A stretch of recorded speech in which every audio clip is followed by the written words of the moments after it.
They're here! The playoffs are finally here. And what an opening weekend it was.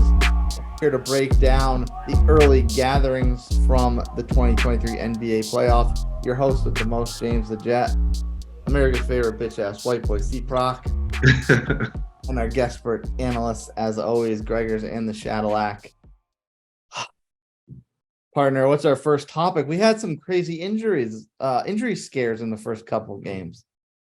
We sure did. The first set of games we're going to talk about is the Heat and the Bucks. Both teams had big injuries in the game. The Bucks losing Giannis early after 11 minutes of play with a lower back injury, and Tyler Hero with a broken hand. This game was still competitive to the end. Chris Middleton looked to be rounded out into form, even though he missed a lot during the season. But ultimately, the Heat came out on top. So I want to go to our guest experts to see what they thought about the game. Shad, let's start with you. How did you feel about this Heat game and the injuries?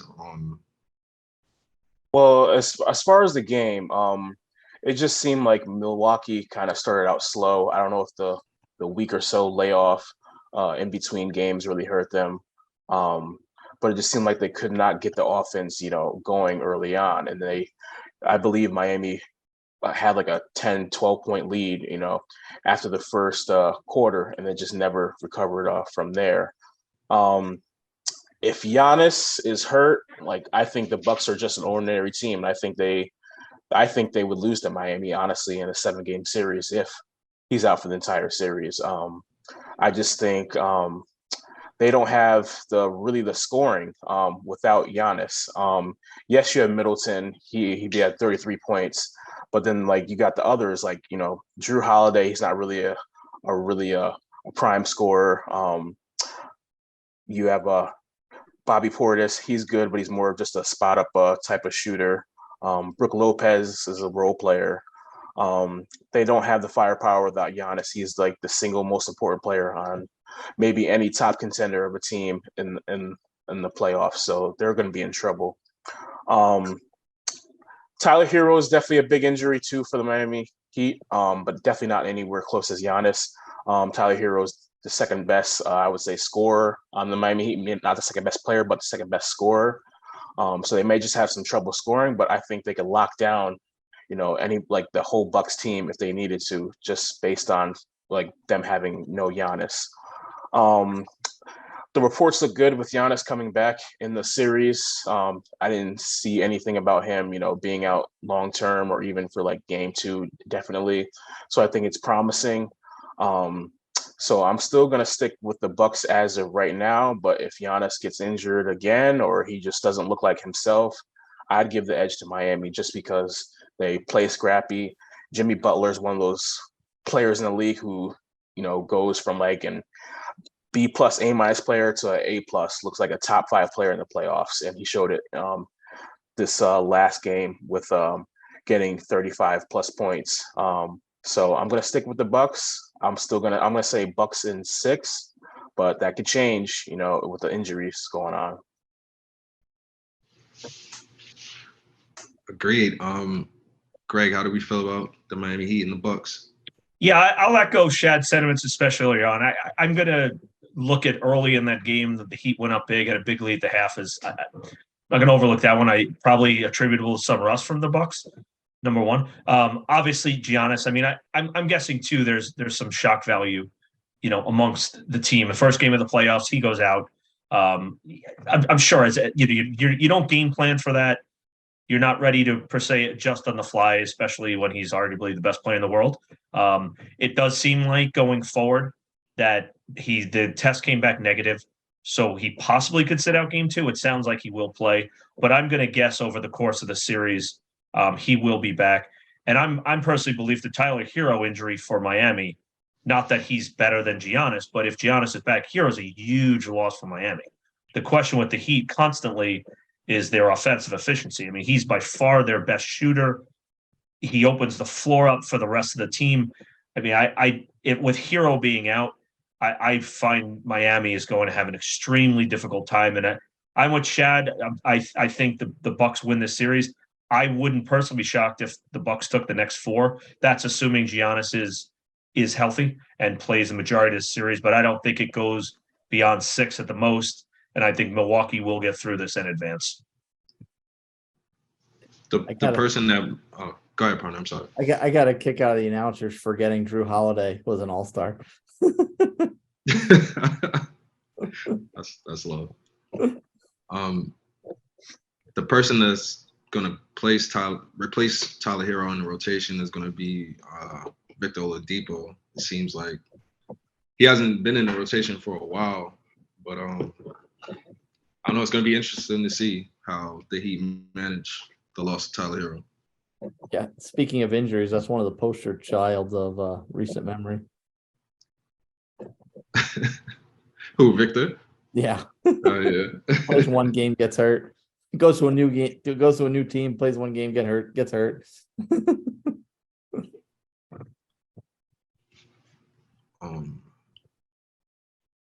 So partner, is there any other games we would like to mention? Yeah, the next one, another upset seed wise. And this one was a pretty darn competitive game throughout the entirety of the game. And it was back and forth, and not just the scoreboard sense, but it was back and forth as far as the injuries. So the Lakers lost Anthony Davis pretty early, went to the locker room.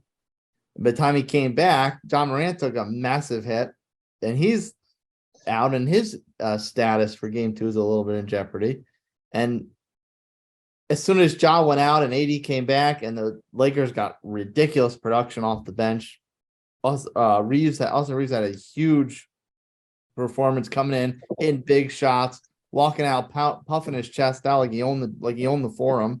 And then Rui Hachimura was just automatic points machine. And if guys like that, if their role players are going to step up and fill this production, heck, they could probably get by if Anthony Davis got hurt again. Right. I mean, LeBron's gonna take a heck of a lot. LeBron's supporting cast is looking better already after one game, and they're only gonna look. Chances are only gonna look exceedingly better if Ja's injury continues to keep him out for future games of the series. Greg, what you got? Do the Grizzlies need to yeah. Do the Grizzlies need to be on watch? Well, the Grizzlies need to get more size because I'm 5'9", so I think we're going to have a tough time guarding whoever's in the paint if it's the Grizzlies. But no, I mean the Grizzlies. I think this is still. I think this is going to be a long series. I don't think Memphis is done. I think what you saw from the Lakers, Reeves, quite frankly, the last couple of minutes was like the best player on the floor. I'm not saying he is the best player, on the two teams, but he legit was the best player in that game down the stretch. I mean, and you brought up Hachimura. Like, that's going to be the blueprint for the Lakers if they're going to go anywhere. They can't count on LeBron, AD. Again, we've spoken ad nauseum, injuries, how many minutes, etc. Like, they're going to need that. And you did see, like, I will admit, you saw it down the stretch. Reeves in particular was, like, I always thought he was a decent shot to be a good player in the NBA. He took a tangible step forward the second half of the year. So going forward, I mean, that the Lakers are definitely going to need that production. I will say this though, and we'll harken back to if anyone saw the eye gouging debacle of a performance between the Lakers and the Timberwolves in the play-in game, which was a comedy of errors. The Lakers' consistency, I'm not buying into. Oh wow, now Reeves and Hachimura, now they're going to flip the switch. I don't see that. I think Memphis is deep and resilient enough. So yes, a crucial win for the Lakers. I would give them the slight edge now in the series, but I don't think this series is over either. Again, Memphis is a deep team. Job being out, questionable for game 2. That's a problem, no doubt. But if Memphis can get this second game, which I don't think is impossible even without Ja, then you'll have a series again. So I'm not ready to bury this one yet. I think we're in for a good long series. Shad, the resident Lakers playoff cheerleader. Only because of LeBron, only because of the GOAT. Does the advent of potentially missing Ja for a little bit springboard the Lakers to rather unexpected series victory? I do. I think if Ja comes back, it might go 6, but I think it might be a gentleman's sweep right now. I know the Lakers played, lights out this past game. They shot, 53%, and they had just about 4 guys, pretty much 20 points or more. So I know it's one of those anomaly games. They played very well, but without Memphis, without a job, Memphis is not a great team whatsoever. They have good role players, but you can see they just don't have like the athleticism. They don't have like the shot creation as nearly as easy, without Ja Morant. Triple J, whatever you want to call him, Jared Jackson Jr. He played, lights out, 31 points. But he doesn't seem like he's consistent enough, to put up those numbers, game in and game out.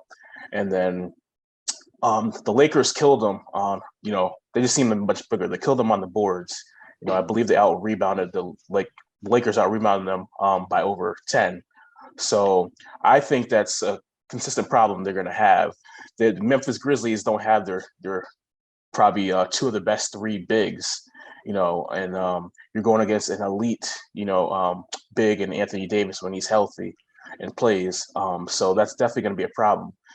Anthony Davis is plus 27 in the game, game 1. So it obviously shows that, they can't guard Anthony Davis. He's a big difference maker, and he might be, not the best player in the series, but the most impactful player in the series. And they just don't have an answer for it. And without Ja Morant, like I said, that hand, it could affect his shooting when he does come back. He seemed, in agony when he went down in that second half. I don't think he'll be affected, like athleticism wise, like he'll probably continue going to the basket, but I would lay off of him and prove that he could shoot, if he did come back for at least a half of a game and then go from there. But I'm rolling with the Lakers. They just seem to have chemistry right now. They got 5-6 players look like they could score, big time. LeBron doesn't have to do everything. AD doesn't have to do everything. And AD is luckily, knock on wood, been healthy so far. Shout it out real quick for a brand new face to host the Defensive Player of the Year this year, Jaren Jackson Jr. But Shout out. Yeah, who'd he shut down? He ain't shut down nobody. Well, that was my follow up. Is you don't think that he's good enough to shut down AD throughout this series? I don't think so. I mean, maybe like points wise, but when you have a guy that's plus 27, you're like, how much of an impact are you really having against them? So it's not just about like, points wise. Can you keep him off the boards? Can you, box him out? Can you just things like that, the little things. And they didn't show it. Anthony Davis, he dominated. He dominated the game on pretty much both ends of the floor. It's definitely on the defensive end. So, I mean, maybe you could take him a little bit out. Yeah, maybe he doesn't average 30. He averages only 22, 23. But you got to do much more than that. Chad, one thing on that, and I'm not disputing any of that. The one thing I will say, if we're talking about Jackson, so one other stat that I failed to recognize to talk about, the Lakers. He is going to change if he even impacts, stops Davis from getting some good looks. The Lakers shot 16 to 37 from 3. I know they've been improved the second half. I don't see that happening ever again in this series. The Lakers shooting that well from 3. So point being is if their game is funneled out of the paint and back to the 3-point line, I'm not counting on the Lakers shooting that well again. So I think his presence will have an effect. Nobody's shutting down Davis, but if you can, that game plan I think would work for them over the course of a long series. If the Lakers are chucking up 40 from 3, I don't see that type of success replicating itself.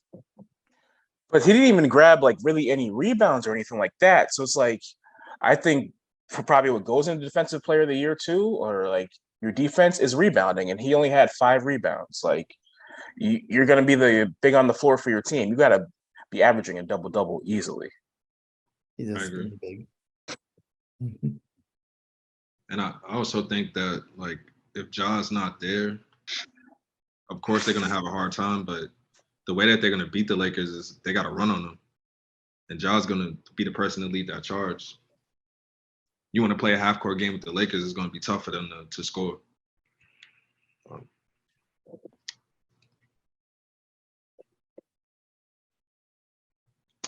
But we're gonna go to another West Coast extravaganza. The Suns versus the Clippers. This is one of the matchups that I really was looking forward to. The Suns, with the addition of KD, they won 8 straight. So I was under the assumption that, you know, that they would keep that going. But especially with the Clippers missing one of their stars in Paul George, but Kawhi came out swinging. The Suns had an overall pretty good showing. Some late threes at the end of the game kind of made this game out of reach for them, but pretty much it was a pretty much back and forth game throughout. So I want to start with Shad because the Clippers is his squad. How do we feel about this win? I'm very hopeful now. I did have some questions, you know, how would how the Clippers, you know, kind of come out in this game without their second best player. They played well. They should have won by a lot more. At the beginning of this game, they were up by 16 or so in the first quarter. Mm-hmm. They played with great energy. They shot the ball, you know, pretty decent in the first half. I know they went kind of through a dry spell in that third quarter, early fourth, but they revved it back up. They didn't even, like, from looking at the stats, they didn't even really shoot that well. They shot only 44%, but somehow they scored 115 points. I think a lot of it attributes to, you know, Kawhi Leonard was going back to his Toronto days, where he just couldn't be stopped, you know, for spurts, especially late in that fourth quarter, where he a couple of dagger threes. And the MVP of the game, you know, rather if you watch the game, don't look at the box score, was Russell Westbrook. Just his energy, you know, that's always what the Clippers kind of needed. They need like the alpha male who's very energetic, who will just, you know, do all the dirty work, make the hustle plays, and just keep the team upbeat. He made, you know, he had a great couple rebounds, you know, down the stretch in the fourth quarter. I believe he had like 4 or 5, you know, key ones in the fourth quarter, and he was just giving the Clippers extra shots, which eventually, you know, led to, you know, points that wouldn't have happened if he wasn't hustling. He also had the play of the game, you know, with about 10 seconds left when Devin Booker was driving to the basket, and he blocked him and then threw the ball off him to get the ball back for the Clippers. He just was playing with energy all game. Sometimes he shoots too much. If you look at the stats, he only made 3 shots. He shot 3 of 19. When you look at it, you're like, that's terrible. He had a -6 plus minus, but, you know, having those 5 offensive rebounds, kind of getting to KD's head a little bit, because I think there's still a rivalry there. And then just the phenomenal defense he played down the stretch and the energy plays he made, you know, made the Clippers win. And if he could bring that every single night, I think the Clippers, you know, may even beat the Suns in like 5.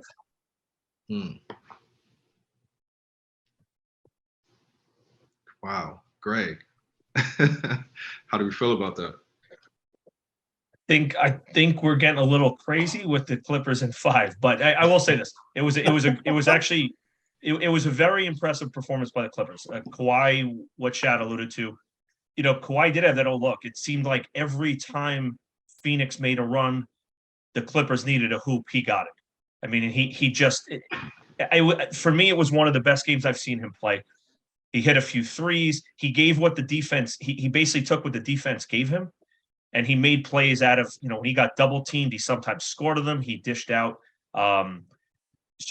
Westbrook's defense, again, he got a little too trigger happy, took 3 of 19, which is not ideal, but he did play a significant role in that play on Booker up 3 in the last minute with the block and forced the ball out of him was pretty much the defining play in the game. And I quite frankly would expect a better performance out of Westbrook going forward overall. The one thing that if you look beneath the hood, what I found very interesting, the Clippers bench, like the depth and what they would have a shot in the series.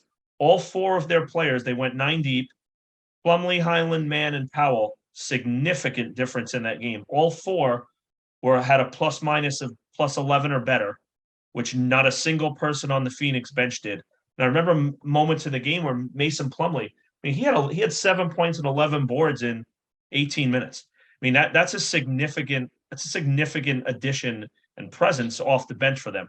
So I think the Clippers blueprint going forward is exactly that. Obviously, Kawhi is going to be the man, but even with Paul George, they're deep. They have multiple players. We've seen Powell this year have moments. They when they beat the Lakers a few weeks back towards the end of the year in a pivotal game for seeding, Powell went nuts. He was their best player in the fourth quarter.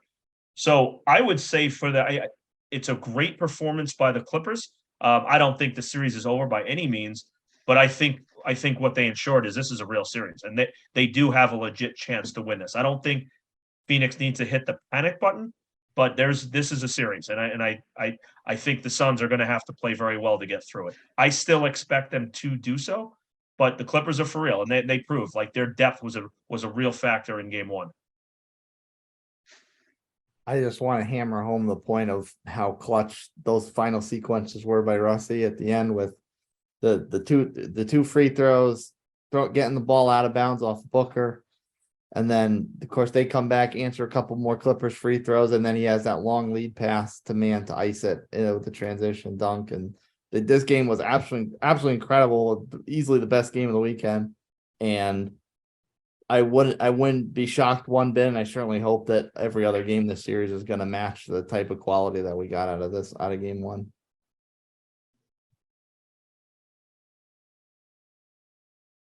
Definitely, I don't know. I know Shad's got the rose-colored glasses hoping for that 5-gamer, but I think it's probably more of a 6 or 7 game series. Phoenix better panic. They don't have the depth. They had like pretty much one guy come off the bench. If they have any injuries or people are off, they weren't even really off that much. Only person you could really say was off was Chris Paul, and they just have nobody to rely on besides like their star players. Clippers, they, like I said, Greg says, they go like 9 deep.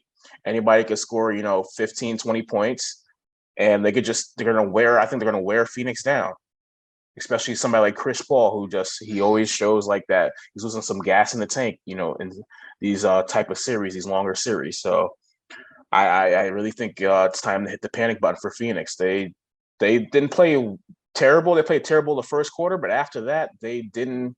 They played well, and they still ended up losing down the stretch because it looked like they were kind of gassed, in my opinion. They didn't have the energy that the Clippers had. Yeah, Shad, to your point too, I think, going back to the Durant trade, which, for all intents and purposes, you understand why, and you're bringing a lead superstar, but they definitely did they subtracted some defensive pieces, some depth pieces. So if Phoenix, the run does run short, that will be why it will. I don't think it's because Booker or, their superstars are superstars. But again, to Shad's point, if someone gets hurt, someone has an off game, and I think the Clippers are going to be they're going to test that weakness because the Clippers' strength is depth, where Phoenix is not anymore. Their bench is not. They're not on the same caliber. I think it sets up for an interesting. I think put it this way, I think if Phoenix gets through this, they'll be better for it. But this is not an easy first round. Definitely not. The Clippers are going to make this a series. And I feel like the longer this series goes, it kind of plays into the Clippers' favor because Paul George could potentially come back, and then it's really curtains. That's true. They came out and played this well without a star player. Yeah. Nah, Paul George needs to sit out for the rest of the series. Oh, Don't mess with the chemistry. Right. Doghouse. Yeah, it is only Game 1. Come on, we got No, it was again, not jumping. It was a great game. It was a very impressive performance, and like we said, I don't think Russell. I don't think he's going 3 for 19 again either. No. So it's not like, this was an anomaly. The Clippers shot the lights out the Phoenix. No, it was this is a legit two very good squads. And, Clippers showed they're not going to lie down. Impressive. He's going to ice the game in the final minute. He can go 3 for 19 all he wants. That's the magic number. Yeah. Another big time Western matchup. And I don't know if I don't know if this is so much a changing of the guard situation, but it's definitely a juxtaposition of styles and youth versus experience, with the Warriors drawing the hot start Kings.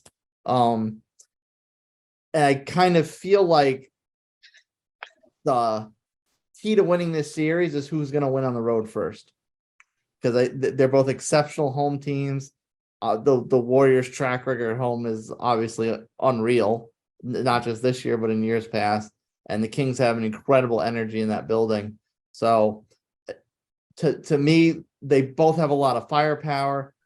They've won. One team is veteran, gritty. The other one's young with a lot of energy and just wants to get out and run and pop up threes all the time. But Greg, what's the key to winning this series? Is it just a matter of who can pull out steal a road game?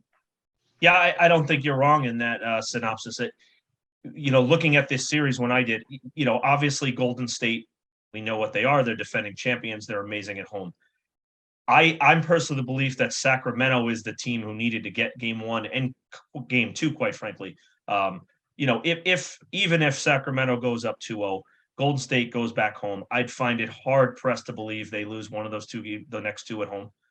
Then you're looking at 2-2. And can an experienced squad like Golden State go ahead and get that one win on the road? I think so. So I think this is a long series. I think it's an excellent one. The Kings have firepower. I mean, you have, and I think especially at home, they have a huge advantage. And at home, they're playing on house money, it feels like. When you have got Malik Monk come off the bench for 32, him and Fox was 69 points combined out of 2 guards. The Warriors had their defensive struggles over the year. And I believe Sacramento, if not top, I believe they were the top offensive team in the entire NBA. But I do agree. The Kings need to use this home advantage. They need to light the beam every time they're there. I think that's their key to the series. I do agree. I think the home court is key. And I think the first team to break serve, kind of like a tennis match, I think that will determine the series. I don't think the home team will win all 7 games, but there's a significant advantage on each floor. And again, Sacramento has to hold court right now. Light the beam. Chad, how's the ebb and flow of this gonna work to dictate the winner? Because the flow of game 1 was a lot of Warriors momentum for much of the game, and the Kings kind of showed some maybe unexpected poise to close it out at the end. Yeah, I mean, I think the unexpected thing that people aren't thinking about is the coaching. Mike Brown knows the Warriors in and out. He coached with the Warriors since the beginning of their dynasty, pretty much in 2016. So he kind of knows these little, strengths and weaknesses that most other coaches, against the Warriors don't know. Like players of Steph Curry, Klay Thompson, Draymond Green, and all that. He kind of knows what they do well and don't do well, and he knows what he can match and he can't match. So I think that's going to be what propels the Kings over the Warriors, in my opinion. But kind of touch on what Greg was saying, earlier. These are definitely, 2 different teams on home and the road. This crowd in Sacramento is like maybe the best crowd I've seen in, recent memory. Just the way they are very intense and passionate and loud throughout the game. The Warriors fans are kind of the same way, but they're not as rowdy because they've been, pretty much, they've been the championship pretty much every year for the past 10 years, it almost seems. But I think it's the first team who wins on the road is going to win the series. Maybe they don't, and every team just wins a home game, and that's an advantage for Sacramento. I just think the Warriors, they just I think their time is up. I think it's just a matter of bad luck when you had, Wiggins, who was out, for the last part of the season. He kind of looked gassed down the stretch, wasn't like himself, came off the bench. So I think he's going to get a little bit better, down the stretch in these next few games, but I don't think he looks the same. Steph Curry, he's good. But he still looked like he lost a step. His quickness is not there. His shooting will always kind of be there. Draymond Green, he's never been, a scorer or like a true like offensive threat, but he just looks like he's like got the offensive skills of like a Ben Wallace now or something. Like he can't make, layups. He doesn't look to shoot. I think he's a liability on the offensive end in a way. I mean, if he's not getting assists, he's not playing like, point forward, I wouldn't even guard him. I treat him like, Warriors treat like non-shooters on teams. Like, all right, when you want to pull up, I'm not even going to guard you, shoot as much as you want. Like I said, Warriors just look like a step slower. And I think Mike Brown knows that. And he's revving up, trying to push the pace with this team. He's like, setting like little traps here and there. He's getting the ball out of people's hands in certain areas. He just knows these little nuances. So I'm gonna roll with the Sacramento Kings. I take the Kings too. I wouldn't be surprised if the Warriors squeaked one out they weren't supposed to, just because of the guile and experience they have. But I mean, from what I saw in Game 1 from the Kings, I think the Kings are here and ready.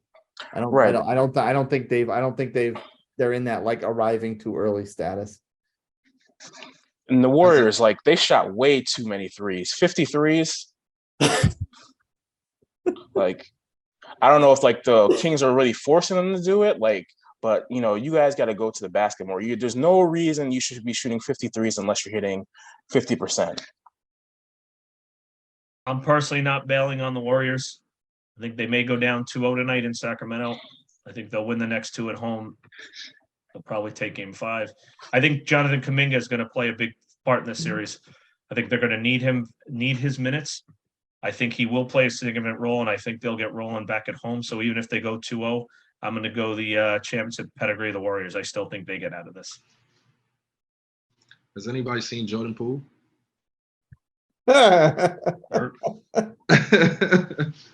The great disappearing man. He's supposed to be the future. Well, correct me wrong. He's on a bum ankle right now. So I mean, that is a concern for them. Yeah. But like I said, I'm really a believer, and you guys have seen a lot. I like the Kings. I root for them, but different team. Golden State's going to be a different factor at home. And even with that Game 1, I can overanalyze this. They still only lost by 3 points. So, I'm not ready to bring in the coffin for Golden State. Chad wants to bury them and send them away for good. I'm not there yet. Good luck keeping up with De'Aaron Fox on a Yeah, I mean, Shad called the Grim Reaper like months ago on them. Boy.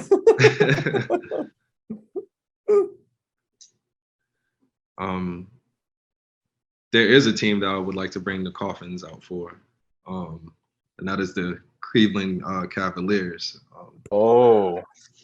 Our beloved Knicks. Brunson worth every penny. every penny. Our beloved Knicks got the win on the road, beating the Cavaliers 101-97. Withstanding a big game from Donovan Mitchell. Josh Hart, Obi, Brunson, these are guys I want to shout out from our team that really showed out and really propelled us to this win. Greg, how we feel about our Knicks? I think we need a moment of silence, first of all, because I can't believe the Knicks are up in a playoff series. And this is something that's been a long time coming. I didn't think I'd see again in my lifetime. Well, starting off, Brunson was, he's been such a difference maker. I mean, when you look back at that signing, and people thought signed too much. I mean, he brought leadership. He brought a legit point guard. He's been excellent. He's just been absolutely phenomenal. But somebody just talked about the Clippers, and this is, I think, the Knicks' advantage. Their bench. Their bench dominated this game from a looking quickly at the box score. No pun intended. Emmanuel quickly, who didn't even play that well. He went 0 for 5, and that's probably his worst game in a while. He still was a +8, going 0 for 5 from the field. Hartenstein, Toppin, their best plus minus guys were all of the guys on the bench. Toppin, Hartenstein, Hart, and Quickly. They dominated the Cleveland bench. Cleveland starters outplayed the Knicks starters. So as far as I'm concerned, I mean, this is a problem for Cleveland because Barrett didn't shoot well. He went 3 of 12. Like, their starters were not great, quite frankly. They were not. You would think if Randall didn't re-aggravate the injury, he's only going to get healthier as time goes on. Again, I'm not. I'd love to bring out the coffins for the Cavaliers. I don't see it that way. I think this is a long series.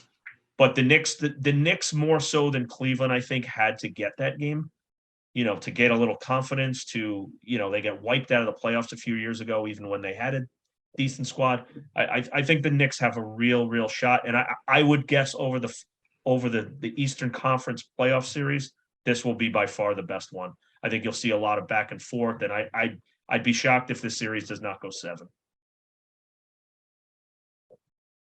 Shad. About the Knicks. I mean, I hope the best for you guys, but like I said, I think you guys are a hard first round out. Yeah. You guys are probably up the Clippers. You can return the favor. Yeah, you guys are gonna go probably 7, but I think just the Cavaliers having that home game 7 is gonna prevail. If it was in the Garden, I would go with the Knicks, honestly, just because I think the Garden is gonna be very hot. When they go there. But like Greg was saying, I think the Knicks has much more depth than Cleveland. It looks like Cleveland really only has like 2 people that they really give significant minutes to off the bench with LeVert and Osman. It seems like Cleveland's like almost like a 2-man offensive team. I think they're gonna have more players contribute. I think Mobley needs to get more involved, and I think Okoro.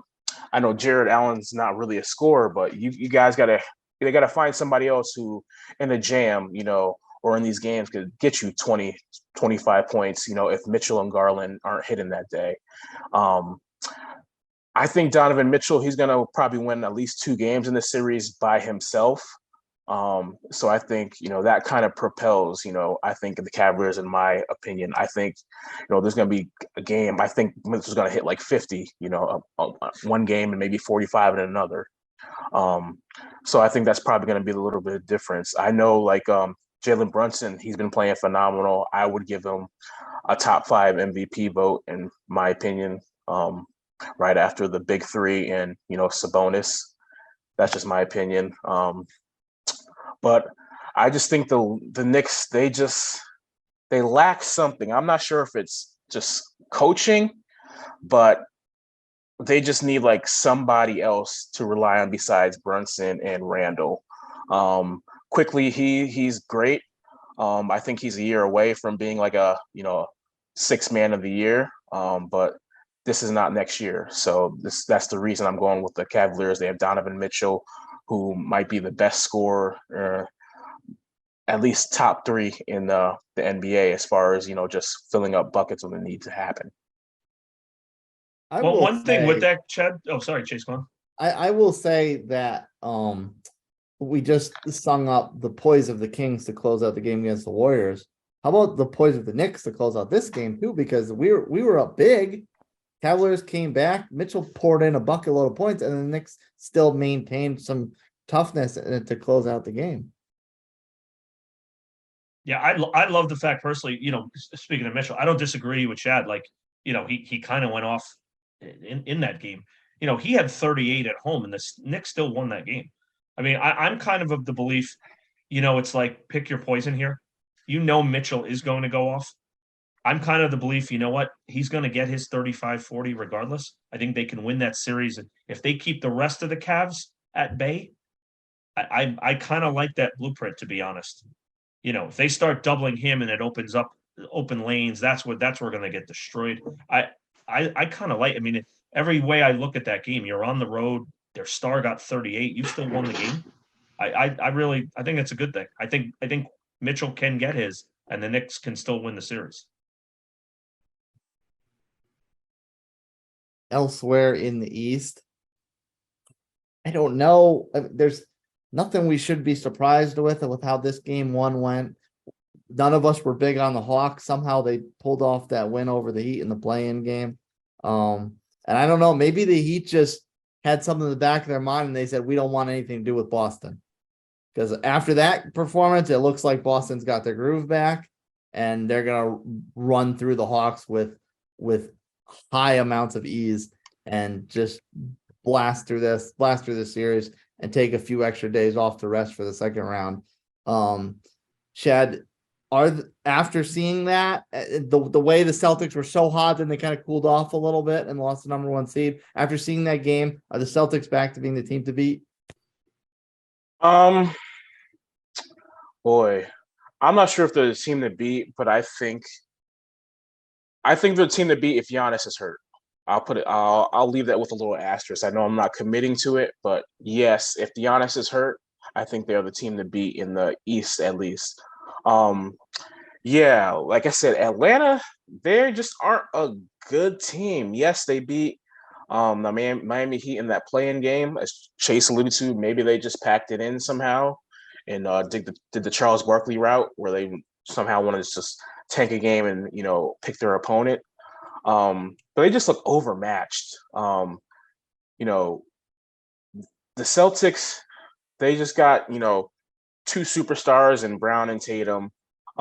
White played phenomenal with 24 points. He looked like the Derek White that was in the playoffs last year. The Hawks don't really have that much. Trae Young, yes, he could score. He didn't shoot that well in game one. He hasn't been shooting that well this season, in my opinion, regardless what the stats might say. Only reason I believe they kept this even close is because DeJounte Murray, was the only person that scored over 20 points on the Hawks. The Hawks have the size. They just play like old school 90s basketball to me. They rely on one or two players, and everybody else is, big, tall, play defense, but really can't do much else, in my opinion. I know they did great against Miami Heat, and I'll give them my apologies for that. I said they're going to get blown out, and they end up, pretty much blown out the Heat. But they're going to get swept. I'm sorry. They just don't have the talent to keep up with Boston. And I think it's time to blow it up and, start over. Don't let that, play-in game be fool's gold for you guys. Right. You're on the Celtics home turf. A great team to beat. I do think they're the team to beat, especially in this series. I honestly think, to make an analogy, the Hawks want to play on the Autobahn. It's a terrible matchup for them. The Celtics are going to make them play in, LA freeway traffic. It's not a great matchup for them. They're not going to have the freewheeling that they want and are, the style that they want to play. I think this is a quick series. I just think Boston's talent is just far superior, especially on the defensive end. The depth, the talent. I think this is a quick one. And, going forward, I still would put, and I'll just harken back. The Celtics did look a little shaky at one point, probably about a month back, the last month. And what sold it to me was the one game in Milwaukee when Boston, pretty much both squads at full health, beat them by basically 40 in Milwaukee. I think Boston right now, I personally think, is the team to beat. And I don't think Atlanta will give them. And another factor going forward, we talk about the status of Giannis. That series is going at least 5, maybe 6. I think Boston's going to afford themselves some more rest. I don't think they're going to be pushed at all in this first round. Probably over in this. I think it's a sweep as well.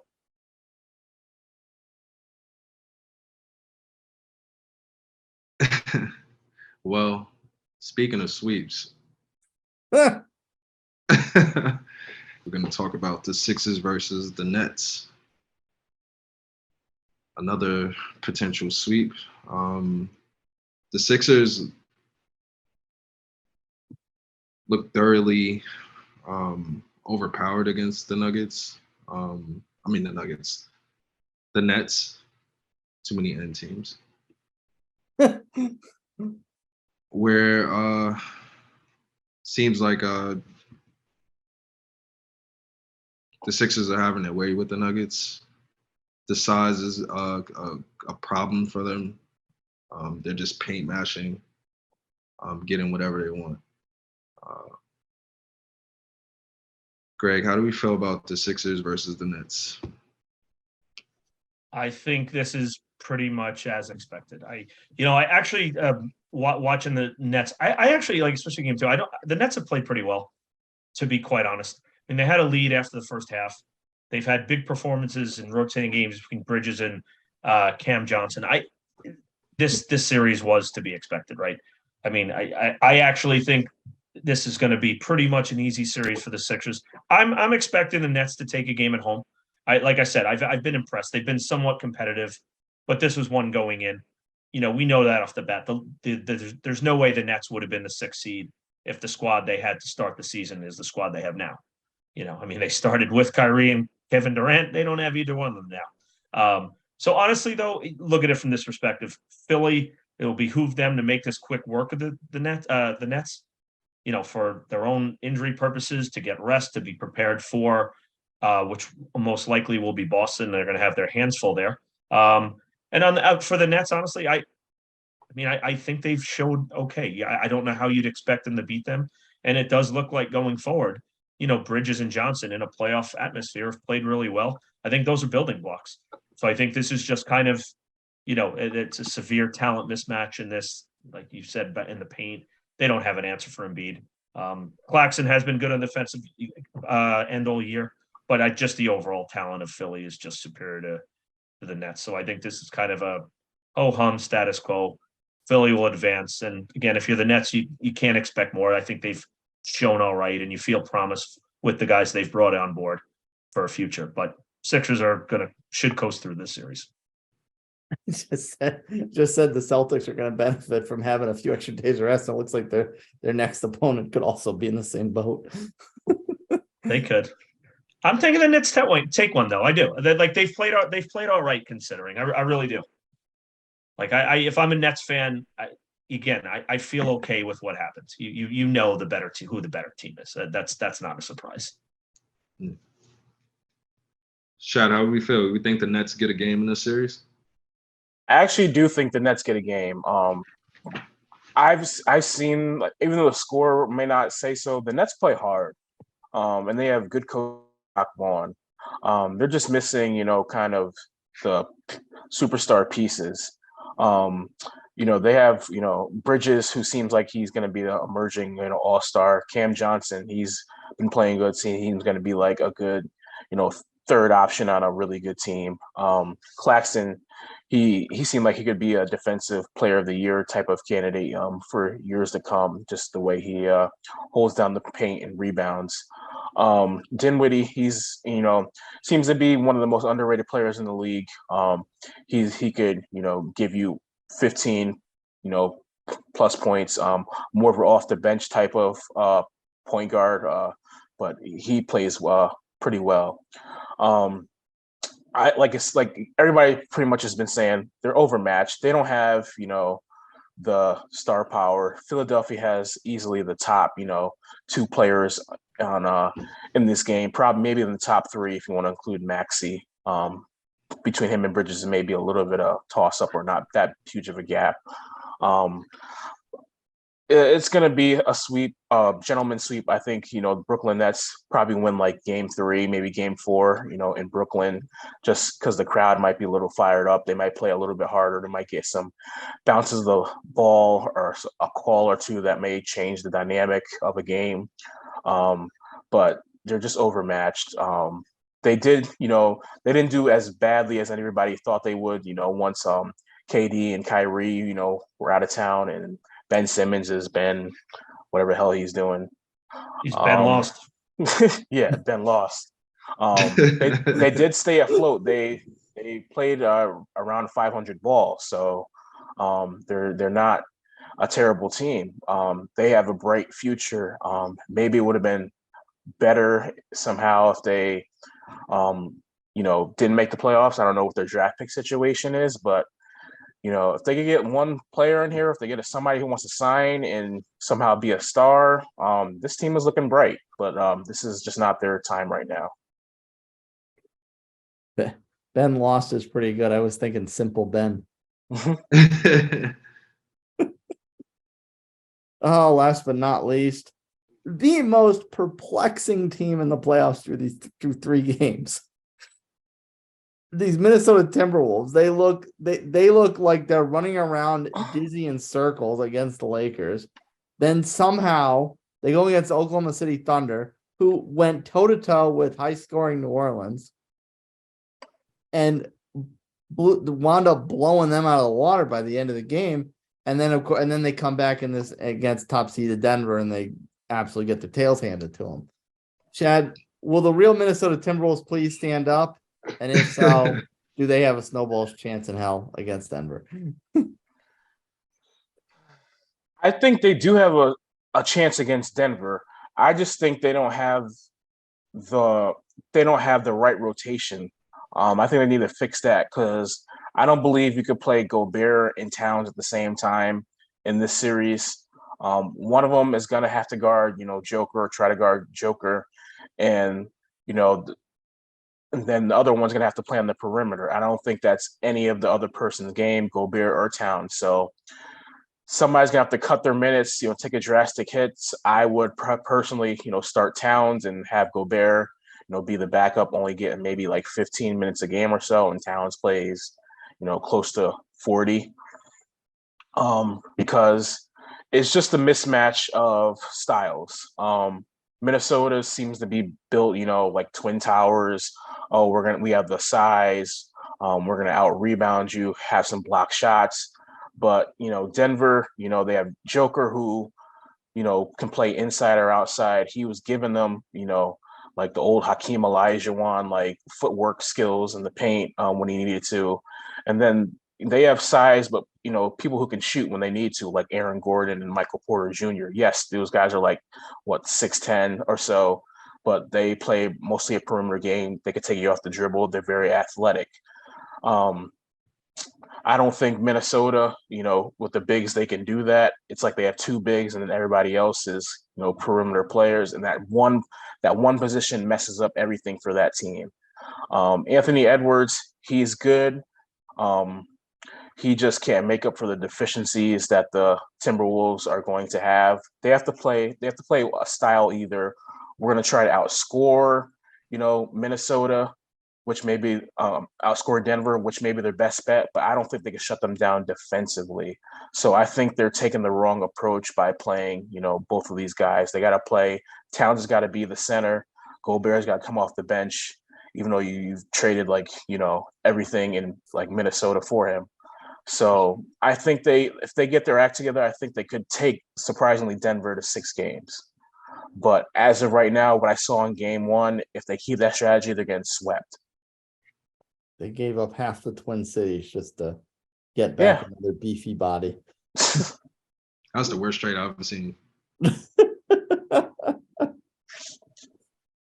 Greg, the Timberwolves were breaking your brain if for nothing else other than pure frustration. Any shot for them to get a game in this? I would say, okay, they have talent. We know that. They're mercurial enough that their good day is worth a game. They may get a game, but there is zero, and I mean 0 chance they beat Denver. The emotional intelligence of this team is ridiculously poor. I have to go back to the Laker game, the playing game. I honestly don't recall I've ever seen a team play dumber on offense than Minnesota did. Literally, they didn't have a single free throw in the second half until Anthony Davis bailed out Conley on that 3-point shot with no time left. How is that possible that you have 2 7-footers on the floor? Granted, Gobert missed that game, but the point being, your best player is 7 foot, and you don't get a single free throw in the second half. It's almost it literally is almost impossible. You look back at game 1 last night, and I watched the game. A lot of these were early. Towns takes 15 shots in the game. And granted, he's a good shooter for big man. He goes 1 of 7 for 3. Again, that means half of his shots are 3-point. Come on. There has to be some level, and I'm a firm believer in this. And I do like Mike Conley. I think he must be ready to tear his hair out, whatever he has left, sometimes with the offensive sets they have. When you have your best player, your most talented player in Towns, he goes through stretches. Like there was a 3-possession early in the third when it was still, call it within a dozen points, 2 ridiculous turnovers, it rushes a shot from 3. And, and I'm not saying Towns is the reason they're losing, but until he grows up and honestly, like, becomes more mature as a basketball player, they have no shot. I mean, that's when you need a leader at that point. You need, during a run, for Towns to be the guy, hey, let's not jack up threes. Let's go to the line. Let's slow the game down. And when your best player is the biggest culprit of that, they're so frustrating. Edwards is super talented. I do love Conley. Losing McDaniels with the broken hand is actually a big factor in the series because Denver has a lot of weapons, and I don't think Minnesota has enough answers to counter that. So yes, I mean their talent level is high end talent is there, but over the course of 7 games, they need to grow up. And you heard that before the season ended, before the Gobert and Anderson, teammates and pundits questioning the emotional intelligence of this team. And you can see it just watching them on the court. The stretches they go through are ridiculous. There's no reason for it. So yes, they can get a game. 0 chance in this series.